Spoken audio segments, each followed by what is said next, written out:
नमस्कार।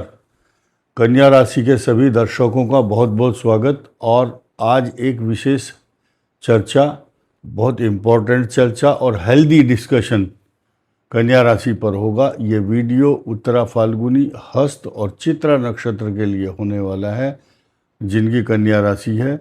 और आपके लिए बहुत ही अजीब व गरीब बड़े समीकरण जो बन रहे हैं, इनको जानना बहुत ज़रूरी है, क्योंकि उन्नति की जो लकीर है आपकी, ये तकदीर को शिखर पर पहुंचाएगी, ऐसा ग्रहों का विश्लेषण बता रहा है। इसलिए कन्या राशि के लिए ये हेडिंग दिया गया है 10-11 बातें कम से कम आपके लिए बड़ी इम्पोर्टेंट होने वाली है।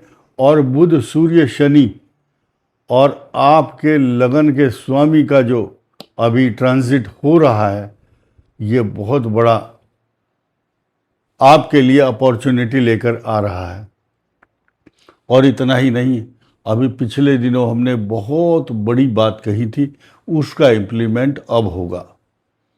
किसी व्यक्ति ने किसी आदमी को कोई बात बताई, वो उसकी समझ में नहीं आई। 2 दिन बाद वो जंगल में खड़ा हुआ हंस रहा था, तो आसपास कोई भी आदमी नहीं था। उससे पूछा किसी आदमी ने, भाई तो किसी से बातचीत भी नहीं हो रही, ना तेरे पास फ़ोन आया, जंगल में अकेला, तू हंस क्यों रहा है? तो उसने कहा, कितनी अच्छी बात कही, कि कल एक किसी आदमी ने बात कही थी, वो अब समझ में आई है अचानक। तो इसलिए कन्या राशि की समझ में जो पिछली बातें वो अब आएंगी समझ में, और फिर वो एकांत में खड़े होकर के आत्मचिंतन, आत्मविश्लेषण, आत्मदर्शन, आत्ममंथन करेंगे और हंसेंगे कि हाँ, मेरे लिए ये अच्छा होगा और हो गया है। कन्या राशि की जो तकदीर है और उन्नति की जो लकीर है, वो कैसे लकीर जारी है, अब सुनिए। पूरे विश्व के किसी वैज्ञानिक का इधर ध्यान नहीं होगा, लेकिन मैं आपको स्मरण कराऊंगा, क्योंकि हम लोग इसी चीज़ के बीमार हैं, इसी चीज़ के पेशेंट हैं कि जो ग्रह कौन सा किधर जा रहा है उसको फॉलो करना, उसकी जो फितरत है, उसकी जो बिहेवियर है उस ग्रह का, उसके एक्शन रिएक्शन और उसके बदलाव किस राशि को क्या दे रहे हैं, यही तो काम है हमारा। और वक्त की आंधी से जो खबरदार नहीं है, वे कोई और ही होंगे। वो अच्छे कलमकार नहीं है, वो कलम लिखने वाले नहीं है अच्छी। तो अगर हम इस वक्त, ये वक्त है, ग्रह क्या है? वक्त है। वक्त सिखाता है मनुष्य को। यह वक्त की जो आंधी चल रही है, आंधी की तरह ग्रह चल रहे हैं। इनकी जो स्पीड देखोगे आप, कई हजार किलोमीटर प्रति सेकंड है। और देखिए, सूर्य, शनि, बुध, मंगल और कई सारे ग्रहों के बदलाव, ये कन्या राशि के लिए अचानक बदलाव की सूचना देते हैं। जैसे कि कई बार आपने देखा होगा, अभी तो धूप थी, थोड़ी देर बाद बादल हुए और बरसात हो गई। तो ये एक्शन, एक तो इसमें शामिल है मंगल, दूसरा है आपका सूर्य बुध का बुधादित्य योग, और तीसरा शुक्र, और चौथा सबके ऊपर भारी बृहस्पति की बारी 12 साल बाद आ रही है। सब पर भारी बृहस्पति की बारी, और ये 12 वर्ष के बाद आपको सुनहरे सपने दिखाएगा नहीं, साकार करेगा। लिख लो कागज पर। अब जिस चीज़ की बात मैं कर रहा था कि हम लोग इसी बात के रोगी हैं, कि हमें ये बीमारी है कि हम ग्रहों का विश्लेषण करते हैं, एक एक ग्रह को बारीकी से चश्मा लगा करके, और एक एक पल की खबर रखते हैं, कौन सा ग्रह कब किस सेकंड में बदल जाएगा और उसके एकदम किस राशि पर एक्शन होंगे, ये जानना हमारा काम है। तो ये जो केतु है, यहां से शुरू कीजिए। 1, 2, 3, 4, 5, 6, 7 और 8, ये 8 खाने बने हुए हैं। अब इन 8 खानों में 2 ग्रह एक जगह है, बस बाकी सब एक एक ग्रह ये बना रहे हैं। इसका नाम है माला योग। माला है ये, मोतियों की माला, इसी को बोलते हैं नौका योग। इसी को बोलते हैं अर्धचंद्र योग, हाफ मून। जब इसको इन दोनों को यहां रखेंगे, यानी कि वृषभ और वृश्चिक के लिए ये यहां पर होंगे, इससे नीचे दोनों सारे ग्रह, इससे ऊपर सारे ग्रह। तो कालसर्प योग के दौरान ही अर्धचंद्र योग, नौका योग, छत्र योग, छत्र यानी कि छत्र जो है राजा के सिर पर होता है, या बड़े बड़े शंकराचार्यों के मठाधीश, प्रांतपति, मुखिया और राष्ट्राध्यक्ष, ये राष्ट्र का जो नायक होगा उसके सिर पर सजता है ये। अब ये कन्या राशि देखिए सबसे लास्ट में है, इसकी जो धुरी है। अब मिथुन राशि पर चर्चा करते हैं या वृषभ पर, तो चंद्रमा बीच में आएगा और 3 हाउस इधर और 3 हाउस इधर। चंद्रमा यहाँ नहीं होगा तो यहाँ आ जाएगा, यानी कि वृषभ राशि के मध्य में आएगा, मध्य में आएगा चंद्रमा। तो वो योग नहीं बनता, ये माला योग, श्रृंखला योग, कंटिन्यूटी ये जो बन रही है सिर्फ सिंह के लिए नहीं है, अपितु कन्या राशि के लिए है। क्योंकि ये कन्या राशि कालसर्प योग से पीड़ित द्वादश भाव में जो फल दे रही है, उन फलों को सुन लीजिए। क्या फल मिलेंगे आपको अगले 2 महीने में, खास तौर से ये जानने के लिए आप सुनिए। एक तो कैरियर में बहुत बढ़िया और बहुत अच्छा बदलाव होगा। आपके जो कन्या राशि के स्टूडेंट्स हैं उनके लिए ये बहुत बढ़िया समीकरण क्यों बन रहा है, देखिए बृहस्पति की दृष्टि एजुकेशन हाउस। आपको जो डर था कि मेरी बैक आ जाएगी पॉलिटेक्निक में या बीटेक करते हुए एमबीए में, अब वो डर समाप्त हो जाना चाहिए। लेकिन जो गुस्सा है, चिड़चिड़ापन, चक्कर आना, बीमारी, सिर में या पैर में चोट, सिर में दर्द, एंग्जाइटी, गुस्सा तथा अपमान का भय, ये तो मंगल करा रहा है, लेकिन आप ऐसे काम ही मत करो जो आपका अपमान हो, क्योंकि इस अपमान से बचाने के लिए आपके पास रेमेडी है। सूर्य और बुध आपके भाग्य स्थान में हैं, फिर भी जिनका अष्टम भाव ग्रसित होगा जन्म लगन के अंदर, तो कितना ही बड़ा ज्योतिषी हो वो आपको बचा नहीं पाएगा।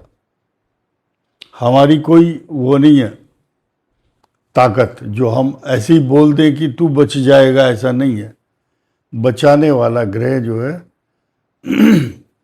बृहस्पति तो है, लेकिन अष्टम भाव अगर प्रभावित है, पाप ग्रहों से ग्रसित है, इफेक्टेड है, तो नोबडी कैन सेव, कोई बचा नहीं कर सकता आपको चोट, बीमारी, झगड़े और अपमान से। लेकिन काम ऐसा करो ही मत। किसी व्यक्ति ने एक बहुत बड़ा स्लोगन लिखा है, इस संसार में सबसे बड़ा योद्धा वह होता है जो किसी भी युद्ध को जीत लेता है, लेकिन उससे भी बड़ा योद्धा वह होता है जो किसी भी युद्ध को होने ही नहीं देता। तो ये एक बहुत बड़ी चीज है और ध्यान दीजिए, ये आत्मनिर्भर बनने का समय आ चुका है आपका। ये माला योग, नौका योग, छत्र योग, सम्मान का योग, अर्धचंद्र योग, राजयोग है ये सारे। पारिवारिक कलह के का कारण बना हुआ क्या, ये मैं बताता हूँ। षष्ठे च भौमे भवने सप्तमे राहु भवेत अष्टमे च यदा सौरी तस्य भार्या न जीवती, ऐसा लिखा है शास्त्रों में, लेकिन अब यहाँ उल्टा है। षष्ठे च भौमे भवने, छठे में मंगल नहीं है, अष्टम में है। सप्तमे राहु भवेत, सप्तम में राहु नहीं है, राहु छठे है। अष्टमे च यदा सौरी, सौरी मैंने शनि, सूर्य का पुत्र। अगर अष्टम भाव का स्वामी शनि है तो वो यहाँ सप्तम है। तो ये कंटिन्यूटी, चर्चा तो इन तीनों भावों की है और तीनों ही ग्रहों की है। तो अब इन तीनों का ग्रहों का एक्शन और रिएक्शन यहाँ, ये यहाँ प्रसाद बांटने तो आए नहीं है, ये तो अपना प्रभाव दिखाएंगे। ये यहाँ तपस्या करने, माला फेरने के लिए नहीं आए। राहु अपनी डिप्लोमेसी दिखाएंगे, शनि के अपने एक्शन होंगे और मंगल का अपना जो भी प्रहार है। मंगल यहाँ पर बैठ कर के प्रहार भी करता है, क्योंकि एक्शन और रिएक्शन, मार काट या ब्लड को उत्तेजित करना, आपके खून में तेजी लाना, आपके साहस, पराक्रम और ऊर्जा को बढ़ाना और बढ़ाएगा। यहाँ जितना नुकसान यहाँ कर रहा है उससे अधिक कई हजार गुना इस मंगल की दृष्टि यहाँ है। पूर्ण दृष्टि है, अपने घर पर है, और कन्या राशि का जो उत्साह है वो देखते ही बनता है, क्योंकि बृहस्पति की भी यहाँ दृष्टि है। सूर्य भी ऊर्जा से इस भाव को परिपूरित करता है, क्योंकि बुध भी देख रहा है, बुध इस राशि का स्वामी है। तो चारों तरफ से, चारों हाथों में आपके सफलता है। 2 हाथ आपके और 2 भगवान के आपके साथ हैं, क्योंकि जब मनुष्य का भाग्य स्थान का स्वामी, लग्न का स्वामी भाग्य स्थान में हो, तो भाग्य साथ साथ चल देता है कि चल मैं तेरे साथ हूँ। बृहस्पति इनकम हाउस में, इंद्र को भी जीत लेता है, ऐसा पराक्रम। और पराक्रम है ना, तभी तो हम बता रहे हैं कि ये काम करेगा। अगर आपका 0 वाट का बल्ब है और आप सोचो कि हेलोजन लाइट के समान प्रकाश हो जाए, नॉट पॉसिबल। तो ये तो आप कारण बन रहा है ना, ये पराक्रम और ये धन। तो इस समय कन्या राशि की जो अपॉर्चुनिटी, वो सब कुछ मिलेगी। मैरिज लाइफ को बहुत समझदारी से चलें, किसी बुद्धिमान व्यक्ति के कहने से चलो तो मैरिज लाइफ सुखी रहेगी। और ध्यान दीजिए, आत्मविश्वास बढ़ेगा आपका। 12वें भाव में केतु इन्फेक्शन की बीमारी पैदा करेगा, व्यर्थ की यात्रा, व्यर्थ के खर्चे, तथा आप अगर प्लानिंग के साथ नहीं चल रहे, जल्दबाजी कर रहे हैं, तो नुकसान भी होगा। गणेश जी की पूजा लगातार करनी चाहिए, इससे क्या होगा, बहुत लाभ होगा। और वित्तीय जोखिम, जो आप फाइनेंशियली लॉस अगर प्राप्त कर रहे हैं किसी कारण से, या रॉन्ग इन्वेस्टमेंट कर रहे हैं जल्दबाजी में, तो ये आपके लिए समय ठीक नहीं है। सोच समझ के कार्य करेंगे तो अच्छा रहेगा। कुछ लोग गलत जगह निवेश कर रहे हैं, रॉन्ग इन्वेस्टमेंट, शेयर मार्केट हो, म्यूचुअल फंड हो, या ज़मीन हो, प्रॉपर्टी हो। हमें नॉलेज नहीं है बिजनेस करने की, लेकिन नुकसान का पता है, नुकसान होगा। Please be careful. Ganesh ji की पूजा करो। देखिए, गणेश जी जो है ना, विद्या वारिधि, बुद्धि विधाता, ठीक है, मुद मंगल दाता, और नासे रोग हरे सब पीरा, मंगल की भी उपासना कीजिए। और गणेश जी क्या है, अंधन को आंख देत, आपको अच्छी दिव्य दृष्टि देंगे। कोढ़िन को काया, स्वस्थ भी रखेंगे आपको। बांझन को पुत्र देत, अब जिन जिन के कन्या राशि वालों के पुत्र नहीं थे, इस साल उनके सब के घर में संतान के सुख की खुशियां आएंगी। और बांझन को पुत्र देत, निर्धन को माया। सारे चीजों में एक चीज बड़ी कॉमन है, माया। अगर आपके घर में आ गई, माया मतलब पहला सुख निरोगी काया, और दूसरा सुख घर में हो माया, और तीसरा पुत्र हो आज्ञाकारी, और घर में हो सतवंती नारी, अवनारी। तो अब एक आदमी को, लास्ट में किसी को सुनना है तो सुनो, नहीं तो वीडियो समाप्त हो चुका है, आप जा सकते हैं। एक आदमी को भगवान प्रसन्न होकर के वरदान देने के लिए है कि देख भाई, एक सेंटेंस बोलना है, एक ही शब्द बोलना है, आपको सारे वरदान मिलेंगे, लेकिन एक ही बार में। तो वो बूढ़ा बड़ा चतुर था, और उसके आंखें नहीं थी, गरीबी भी था, गाय भैंस दूध नहीं था, संतान भी नहीं थी। तो आंख नहीं है, धन नहीं है, संतान नहीं है, तो उसकी चतुराई देखिए।